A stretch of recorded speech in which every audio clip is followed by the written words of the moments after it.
Assalamualaikum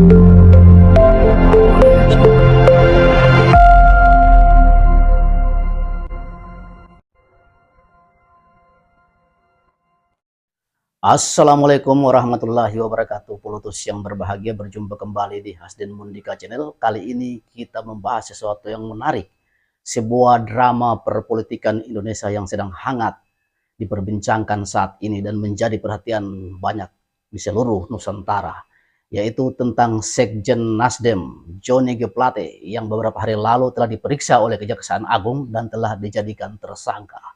Babak baru ini banyak diperhatikan, banyak menuai kritikan dan juga banyak dukungan dari banyak pihak, termasuk dari Profesor Amin Rais yang mengatakan please Pak Surya Paloh untuk fight back, untuk melawan balik. Hal ini karena kelihatan sangat syarat nuansa politisnya ketimbang hukum. Jadi beberapa waktu yang lalu pada tanggal 18 Mei, Denny Indrayana dalam sebuah ciutannya di Morbon dalam sebuah kanal YouTube yang dimuat oleh Nurse Hubenu Point, yaitu mengatakan bahwa ketika hukum telah dipakai sebagai alat untuk mengebuk lawan-lawannya, ketika hukum tidak lagi jujur untuk berpihak pada kebenaran, maka inilah yang terjadi.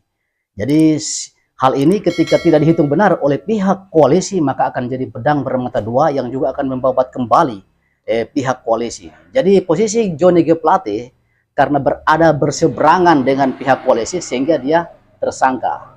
Kalau kita lihat bahwa siapapun di negeri ini yang menjadi pejabat negara itu sudah pasti sangat terdekat dengan unsur-unsur korupsi. Karena misalnya kita lihat misalnya seorang bupati dengan gaji hanya 6 juta lalu dengan untuk ikut sebuah pilkada menghasilkan dana miliaran rupiah. Lalu setelah menjadi bupati melakukan gerakan-gerakan yang begitu besar dengan dana yang begitu besar.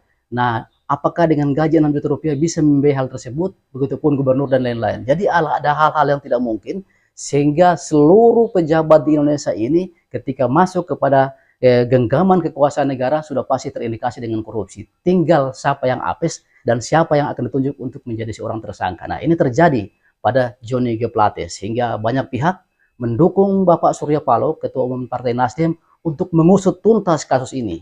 Kerugian negara yang ditenggarai sekitar 8,2 triliun itu tidak mungkin hanya dipakai oleh seorang Johnny G. Plate sendiri yang hari ini oleh pihak-pihak lawan dari kompetitor Anies Baswedan karena katanya dipakai untuk dana kampanye Anies Baswedan.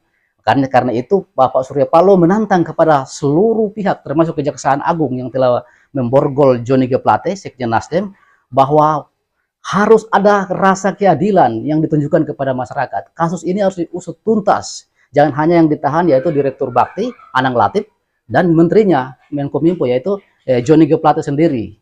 Jadi Pak Surya Paloh mengatakan harus diusut tuntas ke atas, ke bawah, ke kiri, ke kanan, bahkan Partai Nasdem sendiri jika terindikasi melakukan terlibat dalam korupsi BTS 4G ini di Menkominfo yang merugikan keuangan negara sekitar 8,2 triliun yang ada.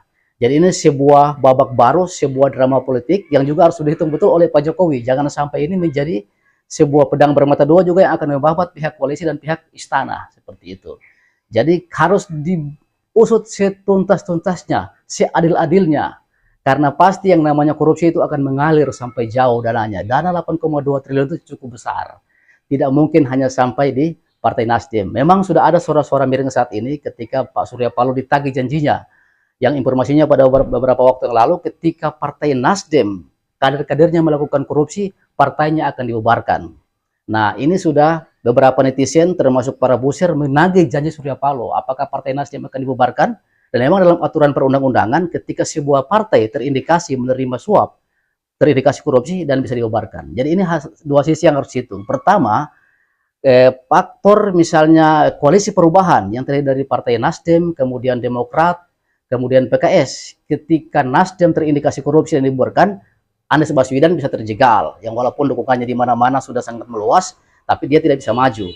Itu. Jadi Anies Baswedan bisa gugur dalam perhelatan pemilu 2024 pada bulan Februari tahun depan.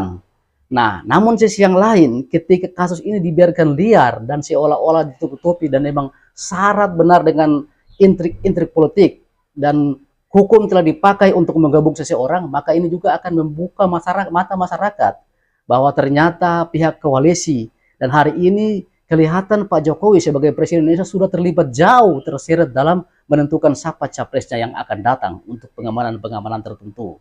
Seperti itu. Sehingga Nathalie Pigai juga sebagai salah seorang mantan Komnas HAM RI dari Papua mengatakan bahwa Johnny G. Plate jika ingin bebas dari jeratan hukum cuma satu syarat, Anies Baswedan jangan sampai nyalon, karena itu diminta oleh Luhut dan Pak Jokowi. Tetapi ketika tetap Anies Baswedan menjadi calon, ya dia harus menjalani jeratan hukum yang sudah ditahan hari ini, yaitu Johnny G. Plate dan Anang Latif. Nah, ini akan kita lihat drama politik ini berjalan sampai sejauh mana, sehingga hanya dua kemungkinan jika terjadi benturan yang sangat kuat, apakah nanti sampai misalnya Anies Baswedan tidak jadi capres, terjegal, sampai tingkat buruknya Partai Nasdem dibubarkan, atau ketika kelihatan buruknya pengelolaan pemerintahan saat ini, banyak hal yang ditutupi, KPK, kemudian hukum digunakan untuk mengebuk lawan-lawan politik, bisa jadi akan mengarah bola salju ini atau pedang yang tajam ini akan mengarah kepada Pak Jokowi yang dianggap sudah tidak netral, dianggap sudah sebagai seorang kepala negara yang berpihak pada pihak-pihak tertentu, dan ini juga bisa membuat Pak Jokowi tumbang sebelum masa periodenya berakhir. Jadi ini harus dihitung benar oleh kedua belah pihak.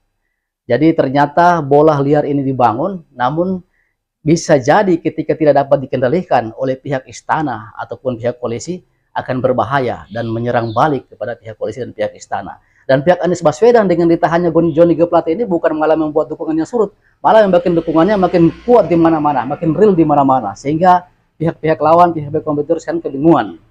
Jadi Anies Baswedan yang dalam survei dikatakan posisi ketiga setelah Ganjar Pranowo, Prabowo, Anies Baswedan, kok posisi ketiga tapi orang-orang pada menjegalnya di mana-mana, pada ketakutan. Atau Prabowo nomor 1, Ganjar Pranowo, kemudian Anies Baswedan, tapi juga dia dijegal. Jadi kata Anies Baswedan, kalau posisi dia nomor 3, buat apa ditakutkan, buat apa dijegal di mana-mana. Nah ini keanehan-keanehan yang sudah jelas di depan mata, sehingga jika pemilu berjalan dengan jurdil dan adil, maka sudah jelas Anies Baswedan lah yang akan jadi pemenang pemilu pada 14 Februari 2024. Tapi jika pemilu betul-betul penuh dengan intrik, penuh dengan kecurangan, penuh dengan ketidakadilan, seperti banyak orang bahwa pemilu sebelum terjadi sudah diketahui siapa pemenangnya, ya maka Indonesia akan seperti ini.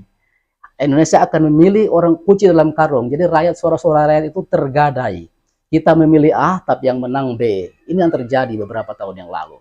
Nah, bisakah kondisi ini, suasana ini diperbaiki? Nah, pintu masuk dengan tersangkanya Johnny G. Plate, Sekjen Nasdem ini menjadi pintu masuk untuk bersih-bersih. Termasuk Partai Nasdem sendiri, apakah akan ada bersih-bersih, atau bahkan pada sampai tingkat ekstrim membubarkan Partai Nasdem sehingga Jokowi Anies Baswedan tidak jadi nyalek, atau bola salju ini akan mengarah kepada pihak koalisi, kepada pihak istana untuk juga menjadi kritik, menjadi bagaimana sorotan masyarakat Indonesia bahwa pihak istana ataupun koalisi juga harus berbenah, harus bersih-bersih. Bahkan bisa jadi pada tingkat ekstrim juga Jokowi akan bisa tumbang sebelum masanya di tahun 2024. Jadi mari kita lihat drama politik ini yang sedang berjalan begitu alot, kedua belah pihak posisi berhadapan-hadapan, dan kita akan melihat adakah keadilan, adakah kejujuran ditegakkan dalam kasus ini. Kita rakyat Indonesia hanya berharap semoga perbaikan ke depannya akan terjadi. Rasa keadilan, rasa kejujuran akan ditunjukkan oleh Kejaksaan Agung yang hanya tidak menjadi alat penguasa. KPK tidak hanya jadi alat penguasa untuk bagaimana bisa menerapkan keadilan dan bagaimana memberantas korupsi di negeri ini. Politus yang berbahagia, mungkin hanya ini yang bisa saya sampaikan. Semoga bermanfaat. Bila taufiq wal hidayah. Wassalamualaikum warahmatullahi wabarakatuh. Kinatauan.